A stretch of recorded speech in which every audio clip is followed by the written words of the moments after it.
தீமோத்தேயுவின் புஸ்தகம் 3ஆம் அதிகாரம் 1-3 வரைக்கும் நாம் வாசிக்க போகிறோம். மேலும் கடைசி நாட்களில் கொடிய காலங்கள் வரும் என்று அறிவாயாக.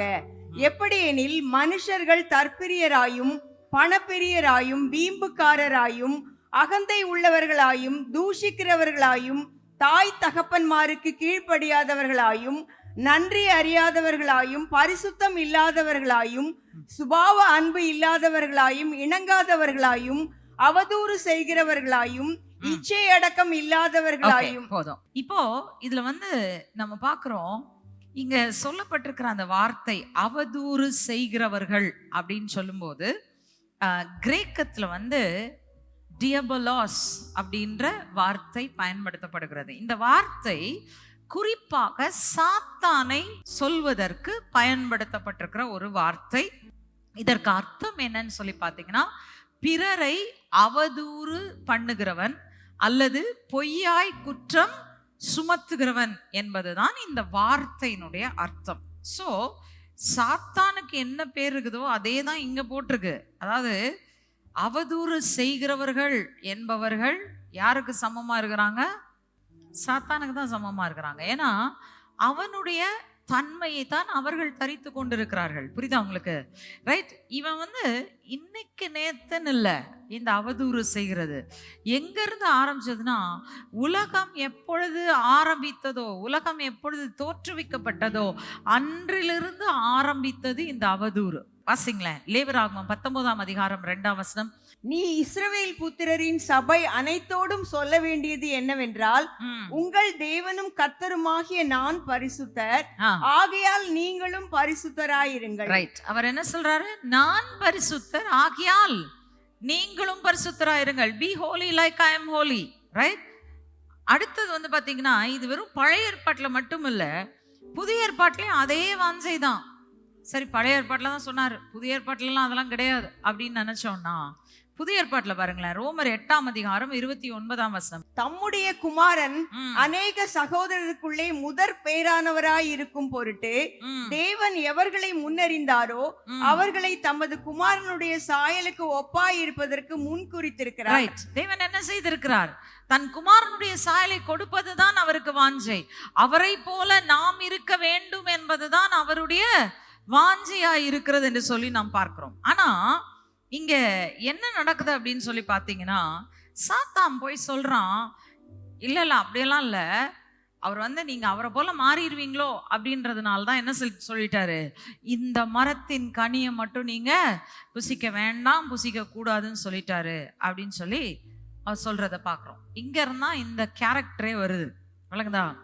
இப்போ அதோட நிறுத்தி இருந்தான்னா பரவாயில்ல. அதாவது தேவனுக்கு தான் அவதூறு செய்தான், தேவனுடைய நற்பண்பை தான் அவன் குற்றப்படுத்தி பேசினான் அப்படின்னு பார்த்தா, தேவன் தன் குமாரனுடைய ரத்தத்தினால யார் யாரை கழுவி சுத்திகரித்து யார் யாரை பரிசுத்தம் பண்ணாரோ அவங்களையும் நான் விட்டு வைக்க மாட்டேன் என்று சொல்லி என்ன செய்கிறானாம், அவர்களையும் குற்றம் சுமத்துகிறான். வாசிக்கலாம், வெளிப்படுத்தல் 12:10. அப்பொழுது வானத்திலே ஒரு பெரிய சத்தம் உண்டாகி, இப்பொழுது ரட்சிப்பும் வல்லமையும் நமது தேவனுடைய ராஜ்யமும் அவருடைய கிறிஸ்துவின் அதிகாரமும் உண்டாயிருக்கிறது.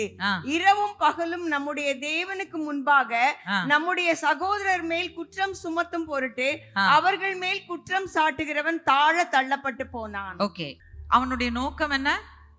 நம்மள குற்றம் சுமத்துறோம். எதுக்காக குற்றம் சுமத்துறோம்? நல்லா கவனிங்க, இதை நல்லா நீங்க புரிஞ்சுக்கணும். ரைட். முந்தின வசனத்துல 9ஆம் வசனத்துல வாசித்தீங்கன்னா, அவனுக்கு 4 பேர் கொடுக்கப்பட்டிருக்கிறது. சாத்தான் என்றும், பிசாஸ் என்றும், பழைய பாம்பென்றும், வலு சர்ப்பம் என்றும் பேர் கொடுக்கப்பட்டிருக்கிறது. அதுல இந்த பிசாசு என்று மொழிபெயர்க்கப்பட்டிருக்கிறதுல திரும்ப டியபலாஸ் அப்படின்னா என்ன அர்த்தம்? அவதூறு செய்கிறவன். தேவனை மட்டும், தேவனுடைய நற்பண்புகளை மட்டும் அவதூறு பண்ணுகிறவன் இல்ல, அவன் யாரா இருக்கிறான்? உங்களையும் என்னையும் குற்றம் சுமத்தி கொண்டே இருக்கிறானா.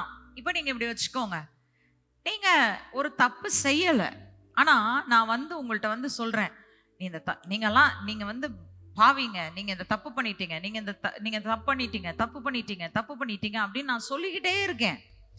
நீங்க ஒரு 10 நாள்ல இருந்து ஒரு மாசம் வரைக்கும் கூட என்ன செய்வீங்க, நான்லாம் தப்பு பண்ணல நீங்க டிஃபெண்ட் பண்ணிட்டு இருப்பீங்க. ஆனா ஒரு பாயிண்ட் வந்துருச்சுன்னா என்ன ஆயிரும், இல்ல ஒருவேளை நான் தப்பு பண்ணியிருப்பேனோ, ஒருவேளை என் மேலதான் தப்போ அப்படின்னு சொல்லிட்டு அந்த குற்ற உணர்வு உங்களுக்குள்ள வந்துடும். நல்லா கவனிங்க, இது மட்டும் நடக்காதுன்னு நினைக்காதீங்க. விளங்குதா? நீங்க எவ்வளவு கிறிஸ்துவுக்குள்ள வேணாம் வளர்ந்திருக்கலாம், நீங்க எவ்வளவோ கிறிஸ்துவுக்குள்ள பலன் பெற்றவர்களா இருக்கலாம், ஆனா இந்த குற்றம் சுமத்துதல் என்பது சாத்தான் அவன் கையில யார் யார் இருக்கிறாங்களோ மனுஷர், அவர்கள் எல்லாரையும் என்ன பண்றான்? நமக்கு விரோதமாய் திருப்பி குற்றம் சுமத்தும்படியாக வைக்கிறான். விளங்குதா? அப்போ அவங்க குற்றம் சுமத்த சுமத்த சுமத்த சுமத்த என்ன ஆயிருதுன்னா, நம்முடைய இருதயத்துல ஒரு குற்ற உணர்வு வர ஆரம்பிக்குது. இதுக்கு ரெண்டு நோக்கம். ஒண்ணு, அவன் நம்மளை குற்றம் சுமத்த ஆரம்பிச்சிட்டா நம்ம என்ன செய்ய மாட்டோம்? அவனை திரும்ப ஓங்கி குத்துறதுக்கு நம்ம அவனுக்கு எதிர்த்து நிற்க மாட்டோம். விளங்குதா உங்களுக்கு? ஐயோ நான் குற்றவாளி, ஐயோ நான் குற்றவாளி அப்படின்ற எண்ணம் வரும்போது அவனை திரும்பி ஓங்கி ரெண்டு சாத்துனா ஓடிடுவான். பிசாசுக்கு எதிர்த்து நில்லுங்கள், அப்பொழுது அவன் உங்களை விட்டு, அந்த எண்ணமே நமக்கு வராது. யோசித்து பாருங்க, இதுதான் சாத்தான் செய்யற காரியம். நம்மளை குற்ற மனசாட்சியை கொடுத்துட்டா, ஒண்ணு நீங்க அவனை எதிர்த்து நிக்க மாட்டீங்க, ரெண்டாவதாக நீங்கள் சோர்ந்து போய் ஐயோ கடைசியில் நீங்க கண்டுபிடிச்சிருவீங்க, இல்ல நம்ம தப்பண்ணல, ஆனா இவ்வளோ தூரம் நம்ம செஞ்சு இப்படி நமக்கு ஒரு பேர் வந்துருச்சு அப்படின்னு என்ன ஆயிரும்? உள்ளம் சோர்ந்து போய் கர்த்தர் உங்களுக்காக வைத்திருக்கிற நோக்கங்களிலிருந்து உங்களை பின்வாங்க செய்கிற ஒன்று தான் இந்த குற்றச்சாட்டு. வழங்குதா? குற்றம் சுமத்துதல், அவதூறு செய்கிறது. ரைட்? இப்ப நம்மளை குறிச்சு பேசினா நமக்கு அப்பாவை அப்படியே உருகி உருகி கேட்போம் நம்ம. ரைட்? ஆனா இப்ப நான் ஒரு எச்சரிக்கை சொல்லிடுறேன். உங்க மேல வைக்கப்படுகிற குற்றச்சாட்டு நிலை நிற்க கூடாதானால் நீங்கள் பிறரை குற்றம் சுமத்துகிறவர்களா இருக்கக்கூடாது. நம்ம வாயில இருந்து கொற்ற வார்த்தையை திரும்ப அள்ள முடியாது. வழங்குதா? Be careful. ஏன்னா நான் இன்னைக்கு கடுமையா சபையை நான் எச்சரிக்கிறேன், பி கேர்ஃபுல். ஏன்னா வசனம் என்ன தெரியுமா சொல்லுது? நீங்க பேசுறது கூட பெருசு கிடையாது, ஆனா அதனுடைய விளைவுகளை அறியாமல் பேசுவீர்கள் என்று சொன்னால் அது உங்கள் வாழ்க்கை, உங்கள் நிரந்தர பரலோக வாழ்க்கையே பாதிக்கக்கூடியதா இருக்கிறது. வாசிக்கலாம், யாத்ராகமத்தின் புஸ்தகம் 23ஆம் அதிகாரம் 1ஆம் வசனம். அபாண்டமான சொல்லை ஏற்றுக்கொள்ளாயாக, கொடுமையுள்ள சாட்சிக்காரனாய் இருக்க ஆகாதவனோட கலவாயாக. ஓகே, என்ன சொல்லுது? அபாண்டமான பழி சுமத்துதல், அவதூறாய் பேசப்பட்ட வார்த்தை என்ன செய்யாத, ஏற்றுக்கொள்ளாயாக. ஏன்? அதுக்கு காரணம் என்ன தெரியுமா? நீங்க ஏற்றுக்கொண்டு நீங்களும் பேசுனீங்க அப்படின்னா, இப்போ அந்த பேசப்படுகிற செய்தி காட்டு தீ மாதிரி பரவும். காட்டு தீ மாதிரி பரவுனா பரவாயில்ல, எனக்கு ஒன்றும் அதுல பாதிப்பு இல்லை அப்படின்னு நீங்க நினைக்கிறீங்களா? வாசிக்கலாம், யாக்கோபு 3ஆம் அதிகாரம் 5-6 வசனங்கள். அப்படியே நாவானதும் சிறிய அவயவமாய் இருந்தும் பெருமையானவைகளை பேசும் பாருங்கள். சிறிய நெருப்பு எவ்வளவு பெரிய காட்டை கொளுத்தி விடுகிறது. நாவும் நெருப்பு தான், அது அநீதி நிறைந்த உலகம். நம்முடைய அவயவங்களில் நாவானது முழு சரீரத்தையும் கரைப்படுத்தி ஆயுள் சக்கரத்தை கொளுத்தி விடுகிறதாயும் நரக அக்கினியினால் கொளுத்தப்படுகிறதாயும் இருக்கிறது. எப்படிப்பட்டதா இருக்கிறது? அவதூறு பேசுகிற நாவு, காட்டு தீய கொளுத்தி விடுகிற நாவுக்கு என்ன நடக்கும்னு சொல்லி வசனம் சொல்லுது. நரக அக்கினியினாலே அந்த நாவு கொளுத்தப்படுமாம். ஹல்லேலூயா. உங்க நாவை அவதூறான வார்த்தைகளை பேசுறதுக்கு உங்க வார்த்தையை வேஸ்ட் பண்ணிடாதீங்க. அதுக்கு வேஸ்ட் பண்றதுக்கு பதிலா இந்த நாவல வர்ற ஒவ்வொரு வார்த்தையும் கர்த்தரை துதிப்பதற்கும் பிறரை கட்டுவதற்கும் இருக்கும் என்று சொன்னால், பரலோக ராஜ்யத்துல நீங்க போய் நிற்கும் போது உங்களுக்கு ஒரு பெரிய மாளிகையை கட்டி வச்சிருப்பார் ஆண்டவர். அல்லேலூயா. மனிதன் எதை விதைக்கிறானோ அதையே அறுப்பான். இந்த உலகத்திலும் சரி நித்தியத்திலும் சரி, எதை விதைக்கிறோமோ அதைத்தான் நம்ம அறுப்போம். Do not slander others. மற்றவர்களை தயவு செய்து அவதூறாய் பேசாதீர்கள். உங்களுக்கு கொடுக்கப்பட்டிருக்கிற இந்த நாவு நெருப்பு. அந்த நெருப்பை வச்சு நீங்க ஒருத்தரை நல்லா கொழுந்து விட்டு எரிய, கர்த்தருக்கு எரியவும் செய்யலாம், இல்ல அவங்க வாழ்க்கையை கொளுத்தி எரிக்கிற மாதிரி அவங்கள பத்தி பேசவும் செய்யலாம். What to you choose? Choice is yours. உங்க கையில தான் இருக்கு. விளங்குதா உங்களுக்கு? ரைட்? இப்ப நல்லா கவனிங்க. இது நீங்க வெளியரங்கமா செஞ்சாலும் சரி, மறைமுகமா செஞ்சாலும் சரி, here is the problem. சங்கீதம் 101:5, Psalm 101 verse 5. பிறனை ரகசியமாய் அவதூறு பண்ணுகிறவனை சங்கரிப்பேன். மேட்டிமை கண்ணனையும் பெரு நெஞ்சு உள்ளவனையும் பொறுக்க மாட்டேன். இந்த மேட்டிமையும் பெருநெஞ்சும் இருக்கிற இடத்துலதான் என்ன இருக்கும்? பிறரை அவதூறாய் பேசுவது. அதுவும் அந்த மேட்டிமையில வெளியில பேச மாட்டாங்க. எங்க போய் பேசுவாங்க? கப்சிப்புன்னு மற்றவங்கள்ட்ட போய் பின்னாடி கதையை பேசி விட்டுருவாங்க. பேசின உடனே இது காட்டு தீ மாதிரி பரவி அந்த மனுஷனை பாவம் அவதூறு பண்ணி தலை தூக்க முடியாம ஆக்கி வச்சிரும். நல்லா கவனிங்க. ஆண்டவர் சொல்றாரு, நீ ரகசியமா வேணா பேசலாம், வெளியரங்கமா வேணா பேசலாம், நீ எங்க பேசினாலும் நான் அதை நியாயத்துல நிலைநிறுத்துவேன். அல்லேலூயா. ஆகையால் நாம் ஜாக்கிரதையா இருக்க கடவோம். நாம் பிறரை பேசாமல் இருப்பதுதான் நமக்கு நல்லது. ரைட்? ஓகே, சரி. எனக்கு இந்த கதை பேசுறதெல்லாம் பிடிக்காது சிஸ்டர். அதனால நான்லாம் கதை பேசவே மாட்டேன். ஏதாச்சும் ஒரு கதை என் காதுக்கு யாராச்சும் சொன்னா உடனே முழங்கால் போட்டு அதுக்காக ஜெபம் பண்ணுவேன் அப்படின்னு சொல்றவங்களா இருந்தா உங்களை பார்த்தா அடுத்த பாயிண்ட் நான் சொல்ல விரும்புறேன். ஜாக்கிரதை. என்ன ஜெபத்துல பேசுறீங்கன்றது ஜாக்கிரதையா பேசுங்க. காரணம் என்ன? வாசிக்கலாம். நீதிமொழிகள் 30:10. எஜமானிடத்தில் அவனுடைய வேலைக்காரன் மேல் குற்றம் சுமத்தாதே, அவன் உன்னை சபிப்பான், நீ குற்றவாளியாக காணப்படுவாய். உங்ககிட்ட வேலை செய்யற ஒருத்தனை, ரொம்ப நாளா வேலை செஞ்சுட்டு இருக்க ஒருத்தனை யாராவது ஒரு குற்றம் சுமத்துறாங்க. பாருங்க, இப்படியெல்லாம் இருக்கான், அப்படிலாம் இருக்கிறான், என்னங்க இப்படியெல்லாம் செஞ்சுட்டு இருக்கான் உங்க ஆளு அப்படின்னாக்கா பட்டுன்னு என்ன வரும் உங்களுக்கு? உங்களுக்கு கோவம் தான் வரும். யார் மேல கோவம் வரும்னா அவங்க வேலைக்கார மாதிரி மேல வராது. அவன் என்னதான் 10 யூஸ்லெஸ் காரியம் பண்ணி 10 தப்பான காரியம் பண்ணாலும் அவன் ஒரு 10 ரைட்டான காரியம் பண்ணுவான் பாருங்க. நமக்கு செய்வானா செய்ய மாட்டானா? அந்த 10 ரைட்டான காரியத்தை செய்யறதுனால நமக்கு உள்ளத்தின் ஓரத்துல அவன் மேல ஒரு பட்சமா அவனை நம்ம நேசிப்போம். வழங்குதா? அப்போ ஒருத்தர் நம்மகிட்ட அவனை பத்தி சொன்ன உடனே பட்டுன்னு கோவம் வந்துடும். உன் வேலையை பாரு, என் வேலைக்காரனை நான் பாத்துக்கிறேன் அப்படின்னு சொல்லுவேன்னா சொல்ல மாட்டானா? ரைட்? நீங்க நல்ல எஜமானா இருந்தா, எஜமாட்டியா இருந்தா அப்படிதான் சொல்லுவீங்க, நான் பாத்துக்கிறேங்க, நீங்க உங்க வேலையை பாருங்க. ரைட்டா? அதாவது உலக பிரகாரமான மனுஷர் நமக்கே அவ்வளவு கோபம் வருதுன்னா அவர்களை சிருஷ்டித்த ஆண்டவரிடத்தில் நீங்க போய் முட்டி போட்டு, ஆண்டவரே இப்படியெல்லாம் பண்றான், குடிக்கிறான், வெறிக்கிறான், அவன் அப்படி பண்றான், இப்படி பண்றான், அவனை தலையில தட்டுங்க, நொறுக்குங்க, காலை உடைங்கன்னு சொல்லி நீங்க ஜெபம் பண்ணீங்கன்னா நீங்க எந்த எஜமான்ட்ட அவருடைய ஊழியக்காரனை குறிச்சு பேசுறீங்களோ ஞாபகம் வச்சுக்கோங்க, அவர் கரத்தின் கிரியை அது. அதை குறிச்சு நீங்க பேசுனீங்கன்னா அவருக்கு விருட்டுன்னு கோபம் வரும். ரைட்டா? வசனம் என்ன சொல்லுது? அவன் உங்களை சபிப்பான். விளங்குதா? நீங்க பிறரை குறித்து பேசும் பொழுது தேவனுடைய சாபம் தான் உங்க மேல வரும். நீங்க நல்லா இருக்க முடியாது. ஆகவே மற்றவர்களை விட்டு விடுவோம். அவர்கள் தேவனுடைய பிள்ளைகளா இருந்தாலும் சரி, தேவனுடைய பிள்ளைகள் அல்லாதவர்களா இருந்தாலும் சரி, யாரை குறித்தும் அவதூறாய் பேசாதீர்கள். பொய் குற்றச்சாட்டு இன்னொருத்தர் மேல வைக்கவே வைக்காதீங்க. நீங்க வாழ்றதுக்கு இன்னொருத்தரை கெடுக்கணும்னு நினைச்சீங்கன்னா அதே கெடுதல் திரும்ப உங்களுக்கு வரத்தான் செய்யும். விளங்குதா? இது மனுஷன் காணாம போகலாம், கண்ணில்லாத தேவனை நம்ம சேவிக்கல, காண்கிற தேவனை சேவிக்கிறோம். எல்லா இடத்திலும் இருக்கிறவரை சேவிக்கிறோம். சகலவற்றையும் அறிந்திருக்கிறவரை நாம் சேவிக்கிறோம். எவ்வளவு ஜாக்கிரதையான நீங்களும் நானும் இருக்க வேண்டும். ரைட்? ஓகே.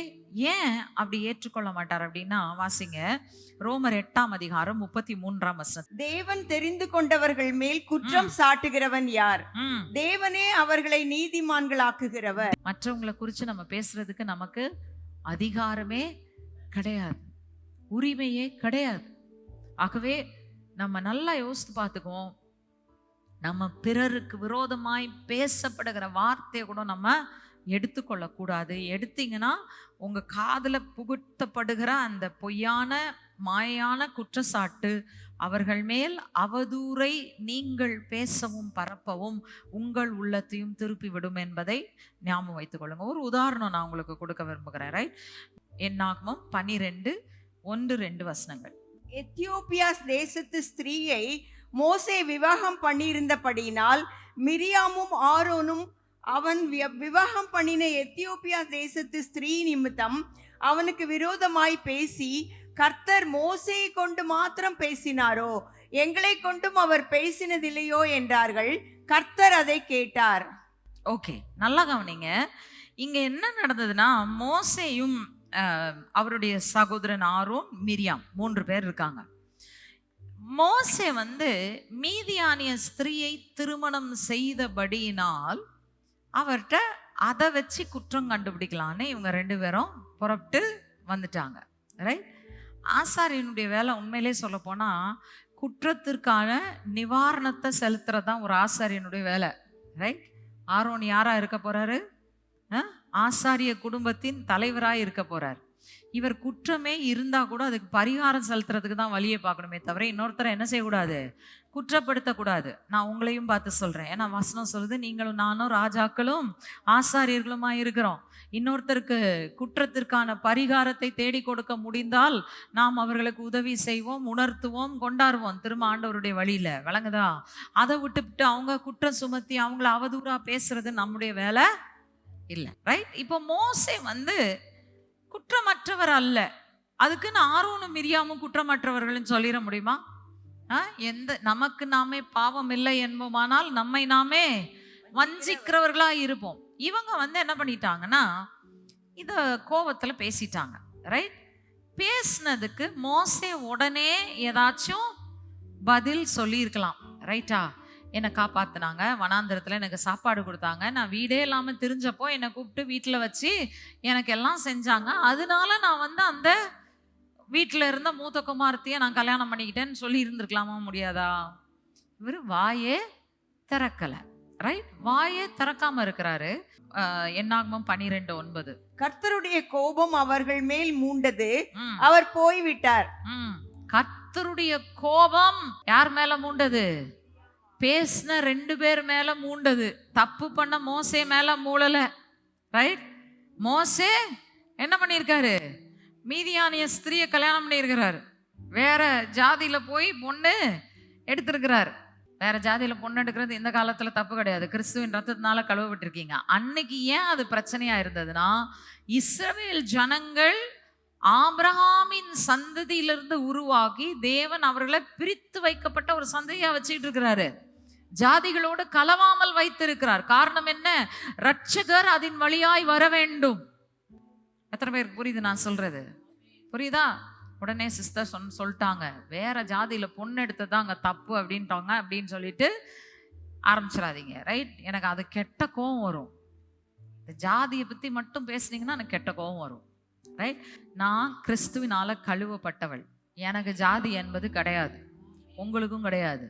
நம்ம நான் தான் சொல்றேன், உலகத்தின் டிஎன்ஏ பிடிச்சிக்கிட்டு இருக்கிறவங்களுக்கு தான் இந்த ஜாதி, அந்த பெருமை, இந்த பெருமைன்னு.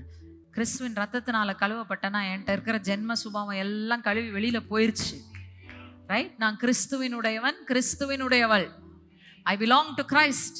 அந்த பிரச்சனை என்னன்னா, மீதியானியர்கள் வேற தேசத்தார், வேற தெய்வர்களை சேவிக்கிறவர்கள்.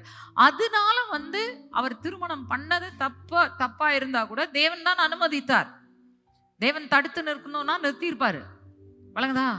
அல்லது அங்கேயே யாரோ ஒருத்தர் இவரை போலவே வெளியில வந்த ஒருத்தரை வச்சு அவருக்கு திருமணம் பண்றதுக்கு கொடுத்துருப்பாரு. ஏன்?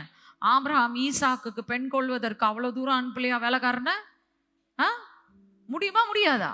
முடியும், பாசிபிள். ஆனா தேவன் தான் அனுமதித்தார். ஆனா இவங்க அதை பத்தி பேசின உடனே மோசே மேல ஆண்டவருக்கு கோபம் வரல. என்ன மோசே இப்படி பண்ணிட்ட, மீதியானிய ஸ்திரியை போய் திருமணம் பண்ணிட்டியா அப்படின்னு சொல்லி ஆண்டவருக்கு அவர் மேல கோபம் வரல. யார் மேல கோபம் வந்துச்சு? யார் மேல கோபம் வந்தது? பேசின மீரியாம் மேலையும் ஆரோன் மேலையும் கோபம் வந்தது. நல்லா கவனிங்க. மோசே அவங்க 2 பேருக்கும் பதிலே சொல்லல. கரெக்டா? அவங்க 2 பேரும் வைத்த குற்றச்சாட்டுகளுக்கு மோசே ஒரு வார்த்தையும் சொல்லல. வசனம் சொல்லுகிறது, பூமியில இருந்த மனுஷர்கள் எல்லாருக்குள்ளேயும் மிகவும் சாந்தமான மனுஷனாயிருந்தார். அவர் வாயை திறந்து பேசல. ஆனா அவர் பேசாததுனால கர்த்தர் பேசினார். அல்லேலூயா. இன்னைக்கு உங்களை பார்த்து அதான் நான் சொல்றேன், ஒருத்தர் உங்களை குறித்து அவதூறாய் பேசினால் நீங்கள் பதில் கொடுக்க வேண்டும் என்று நினைக்காதீர்கள். Do not think to give a reply. ஏன் தெரியுமா? நீங்க கொடுத்தீங்கன்னா ஆண்டவர் உங்களுக்காக பேச மாட்டார். ஆனா நீங்க மௌனமா இருந்தீங்கன்னா உங்களுக்காக கர்த்தர் பேசுவார். அல்லேலூயா. நீங்க அமைதலா இருந்தீங்கன்னா உங்களுக்காக கர்த்தர் பேசுவார். ரைட்டா? இப்ப என்ன நடந்தது? எல்லாம் நடந்துருச்சு. மீரியாமுக்கு குஷ்டரோகம் பிடிச்சிருச்சு. ரைட்டா? ஆரோனுக்கு ஒன்றும் நடக்காதுன்றது மோசேக்கு தெரியும். காரணம் என்ன? ஆரோன் மேல ஆசாரிய அழைப்பும் வஸ்திரமும் இருக்கிறது. ஆனா மீரியாமுக்கு ஏதாச்சும் நடந்துற போது அப்படின்னு பதறி போய் மோசே என்ன கேட்கிறாரு பாருங்க. 12:13 என்னாகமம் 12:13 நம்பர்ஸ் 12:13. அப்பொழுது மோசே கர்த்தரை நோக்கி, என் தேவனே அவளை குணமாக்கும் என்று கெஞ்சினான். யார் அவருக்கு விரோதமாய் பேசினாலோ அதே மிரியாமுக்காக மோசே பரிந்து மன்றாடி பேசுகிறார். ஆண்டவரே கொன்றாதீங்கப்பா, ஜீவனை கொடுத்துருங்கப்பா. ஹல்லேலூயா. இன்னைக்கு எத்தனை பேரால இதை செய்ய முடியும் சொல்லுங்க பாப்போம். உங்களை குறித்து அவதூறா பேசுறவங்க எப்படா கீழே விழுவான், எப்படா நாசமா போவான், எப்படா அவன் கால் உடையும், எப்படா அவன் தலை உடையும் அப்படின்னு தான் நம்ம யோசித்துட்டு இருக்கோம். விளங்குதா? ஆனா உண்மையை சொல்ல போனா மோசே போல அவர்களுக்காக நாம் பரிதாபப்பட்டு தான் ஜெபம் பண்ண வேண்டியதா இருக்கு. ஏன்னா தவறான வார்த்தை பேசி நாக்கோட சேர்ந்து போய் நரக அக்கினியில கொளுத்தப்பட போறாங்க. ஆண்டவரே காப்பாற்றுங்க ஆண்டவரே. நரக அக்கினியில இருந்து காப்பாற்றதாங்க உங்களை என்னையும் வச்சிருக்கிறாரு. நம்மளை காப்பாத்தி வச்சிருக்கிறாருன்னா, அக்கினியிலிருந்து தப்புவிக்கப்பட்ட கொல்லியாய் உங்களையும் என்னையும் வைத்திருக்கிறார்னா எதுக்காக? அக்கினியில போய் விழுகிறவர்களை தடுத்து நிறுத்தி அவர்களை ராஜ்யத்திற்காக ஆயத்தம் பண்றதுக்கு தான் வச்சிருக்கிறார். அல்லேலூயா. 1 தெசலோனிக்கர் புஸ்தகம் 5ஆம் அதிகாரம் 21ஆம் வசனம். எல்லாவற்றையும் சோதித்து பார்த்து நலமானதை பிடித்துக் கொள்ளுங்கள். எல்லாத்தையும் ஆராய்ந்து பாருங்க.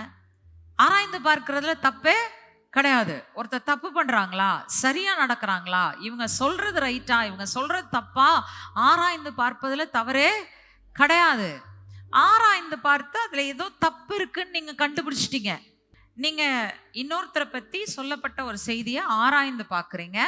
ஆராய்ந்து பார்த்ததுக்கு அப்புறம் உண்மையிலேயே அவங்க மேல தவறு இருக்கிறது அப்படின்றத நீங்க கண்டுபிடிச்சிட்டீங்க. இப்போ நீங்க அவர்களை குறித்து அவதூறாய் பேசலாமா? பேசக்கூடாது. என்ன செய்யணும்? நீங்க அதுல இருந்து எடுத்துக்கொண்டு போக வேண்டிய காரியம் ஒன்னே ஒண்ணுதான். இவங்க பண்ற தப்பு வேதத்துக்கு விரோதமா இந்த காரியத்தை பண்றாங்க. சரி, இந்த தப்பை நம்ம பண்ணாம இருப்போமாக. ரைட். ஸோ நல்லா ஞாபகம் வச்சுக்கோங்க. மற்றவர்கள் நம்முடைய அந்த நற்பண்பை அவதூறாய் பேசி நம்மளை ரொம்ப குற்றப்படுத்தி காயப்படுத்தும் போது, ஓங்கி திரும்ப கொடுக்கலான்னு தோணும் போது நம்ம என்ன செய்யணும்? வாசிக்கலாம். வெளிப்படுத்தல் 2ஆம் அதிகாரம் 9-10 வசனங்கள். உன் கிரியைகளையும் உன் உபத்திரவத்தையும் நீ ஐஸ்வர்யம் உள்ளவனாயிருந்தும் உனக்கு இருக்கிற தரித்திரத்தையும் தங்களை யூதர் என்று சொல்லியும் யூதராயிராமல் சாத்தானுடைய கூட்டமாய் இருக்கிறவர்கள் செய்யும் தூஷணத்தையும் அறிந்திருக்கிறேன். நீ படப்போகிற பாடுகளை குறித்து எவ்வளவும் பயப்படாதே. இதோ நீங்கள் சோதிக்கப்படும் பொருட்டாக பிசாசானவன் உங்களில் சிலரை காவலில் போடுவான். 10 நாள் உபத்திரவப்படுவீர்கள். ஆகிலும் நீ மரண பரியந்தம் உண்மையாயிரு. ஓகே, போதும். இங்க 2 காரியம் சொல்றாரு. முதலாவது, உன்னை குறிச்சு சாத்தானுடைய கூட்டத்தார் தூஷணமாய் பேசுகிறத நான் அறிந்திருக்கிறேன். நீ என்ன செய்யாத? ஃபர்ஸ்ட் ஆஃப் ஆல் பயப்படாத. ரைட்? ஏன்னா அவன் என்ன விரும்புறான்? உங்களை பத்தி தப்பா பேசி ஒரு பயத்தை உங்களுக்குள்ள உண்டு பண்ண பார்க்கறான். ரைட்? முதலாவது பயப்படாதீர்கள். 2ஆவதாக என்ன சொல்லுகிறது? சரி, இப்படி நம்ம உண்மையா இருந்து ஒரு பிரயோஜனமும் இல்லை. நம்ம உண்மையா இருந்து நம்மளை பத்தி குற்றச்சாட்டு தான் தப்பா வந்துகிட்டு இருக்கு. அதனால என்ன பண்ணலாம்? நம்ம அநியாயத்துக்கு நம்ம கையை நீட்டிராத. நீ செய்கிறதில் உண்மையாய் இரு, பயப்படாதே, உண்மையாயிரு. ஹல்லேலூயா. இதை உங்களுக்கு சொல்லிக்கோங்க. பயப்படாதே, உண்மையாயிரு. ஹல்லேலூயா. இதுதான் நீங்க செய்ய வேண்டிய 2 காரியங்கள். சாத்தான் கொண்டரும் அந்த 2 ஆயுதங்கள், சோர்வு, குற்ற மனசாட்சி, இது 2ஐயும் மேற்கொள்றதுக்கு 2 காரியம்தான். பயப்படாமல் தேவனுக்கு நான் உண்மையாய் இருப்பேனானால் அவனால் என்னை ஒன்றும் செய்ய முடியாது. ரைட்? ஓகே. இப்போ நான் பிறரை அவதூறாய் பேசாமல் அவர்கள் மேல் குற்றம் சுமத்தாமல் நான் இருப்பேனானால் அதனால் எனக்கு என்ன ஆசீர்வாதம் அப்படின்னு கேட்டீங்கன்னா வாசிக்கலாம். சங்கீதம் 15 1-3 வரைக்கும். கர்த்தாவே, யார் உம்முடைய கூடாரத்தில் தங்குவான்? யார் உம்முடைய பரிசுத்த பர்வதத்தில் வாசம் பண்ணுவான்? உத்தமனாய் நடந்து நீதியை நடப்பித்து மனதார சத்தியத்தை பேசுகிறவன் தானே. அவன் தன் நாவினால் புறம் கூறாமலும் தன் தோழனுக்கு தீங்கு செய்யாமலும் தன் அயலான் மேல் சொல்லப்படும் நிந்தையான பேச்சை எடுக்காமலும் இருக்கிறான். சரி, 3வது வசனத்துல என்ன சொல்லுது? தன் நாவினால் புறங்கூறாத மனுஷன். அடுத்தது என்ன சொல்லுதுன்னா, தன் அயலான் மேல் சொல்லப்படும் நிந்தனையான பேச்சை கூட அவன் என்ன செய்யறது இல்ல, காதுல வாங்குறது இல்ல, எடுத்துக்கிறது இல்ல. வேணவே வேணாம், எனக்கு இந்த வேலையே வேணாம். நீ மற்றவங்கள பத்தி பேசுறியா, ஏங்க உங்களுக்கு தெரியுமா அப்படின்னா உடனே சொல்லுங்க, எனக்கு தெரிய வேண்டியதெல்லாம் இங்க இருக்குங்க, நீங்க எங்கத்துல இருந்து பேச போறீங்க? எனக்கு தெரிய வேண்டியதெல்லாம் இதுல இருக்கு. இதை தவிர வேற ஏதாச்சும் பேசுறீங்கன்னா போயிட்டு வாங்க, பாய், வேண்டாங்க. மற்றவங்கள பத்தி கதை பேச எனக்கு நேரம் இல்லை. கத்துற என் நாவனால துதிக்கிறதுக்கு மட்டும்தான் எனக்கு நேரம் இருக்கு. நீங்க பேசுற கதைக்கு ஆண் சொன்னா கூட ஒரு துதி போயிருச்சு, ரைட்டா? நீங்க பேசுற கதைக்கு இன்னொருத்தர் வந்து பேசுற கதைக்கு அப்படியா அப்படின்னு சொன்னா, ஆண்டவரே உம்மை துதிக்கிறேன்னு சொல்ற ஒரு வார்த்தையில ஒரு வார்த்தை கம்மியா போயிடுச்சு. ஞாபகம் வச்சுக்கோங்க, உங்க சுவாசம் ஒவ்வொரு வார்த்தையிலையும் இணைஞ்சு போயிட்டே இருக்கு. நீங்க வாழ்ற நாட்கள்ல சுவாசிக்கிற சுவாசம் யூஸ்ஃபுல்லா இருக்கணும்னா put it into useful words. நல்ல வார்த்தைகள்ல போடுங்க, கர்த்தரை துதிக்கிறதுல போடுங்க, ஜெபிக்கிறதுல போடுங்க, மற்றவர்களை ஆசீர்வதிக்கிறதுல போடுங்க, அவங்கள உற்சாகப்படுத்தி பலப்படுத்தி குழியிலிருந்து அவங்கள தூக்கி நிலைநிறுத்துகிறதுல போடுங்க. ஹல்லேலூயா, வழங்குதா உங்களுக்கு? ரைட். சரி, இப்படி இருக்கிறவனுக்கு தேவன் என்ன ஆசீர்வாதம் சொல்லுகிறார்? 1ஆம் வசனத்துல நம்ம ஆரம்பிக்கும் போதே அந்த ஆசீர்வாதத்தை சொல்லிட்டார். என்னன்னா, யார் உம்முடைய கூடாரத்தில் தங்குவான், யார் உம்முடைய பரிசுத்த. நான் இதை எடுத்து பார்த்தேன் கொஞ்சம், சரி ஆசீர்வாதங்களை பேசலாமேன்னு பார்த்தா அந்த 2 வார்த்தையை எடுத்தாலே ஒரு தனி மெசேஜே வந்துருது. அவ்வளவு ஆசீர்வாதங்கள் அதுல இருக்கு, ரைட்? கர்த்தருடைய கூடாரத்துல தங்குறதுன்னா என்ன அர்த்தம்? அவருடைய பாதுகாப்பின் கீழ் இருக்கிறது. அவருடைய பரிசுத்த பர்வதத்தில் வாசமா இருக்கிறது என்று சொன்னால் என்ன அர்த்தம்? அவருடைய பிரசன்னத்திற்குள்ளாய் வாசமா இருக்கிறது. அங்கதான் பாதுகாப்பு இருக்குது, அங்கதான் மகிமை இருக்குது, அங்கதான் நிறைவு இருக்கிறது, அங்கதான் செழிப்பு இருக்கிறது, எல்லாமே அங்கதான் இருக்கு. அல்லேலூயா. ஆனா இதுல பெஸ்ட் பிளெஸிங் என்ன தெரியுமா? 15:5 சங்கீதம் 15:5 Psalm 15 verse 5 வாசிக்கலாம். தன் பணத்தை வட்டிக்கு கொடாமலும் குற்றமில்லாதவனுக்கு விரோதமாய் பரிதானம் வாங்காமலும் இருக்கிறான். இப்படி செய்கிறவன் என்றென்றைக்கும் அசைக்கப்படுவதில்லை. புரியுதா உங்களுக்கு? அந்த முழு சங்கீதத்தினுடைய முடிவு என்னன்னா, இப்படிப்பட்டவன் எப்படி இருப்பானாம்? அவன் என்றென்றைக்கும் அசைக்கப்படுவதில்லை. ஹல்லேலூயா. நீங்க அசைக்கப்படாம இருக்கணும்னா பிறரை குறித்து பேசாதீங்க, தேவனிடத்தில் துதி மட்டும் பேசுங்க. ஹல்லேலூயா.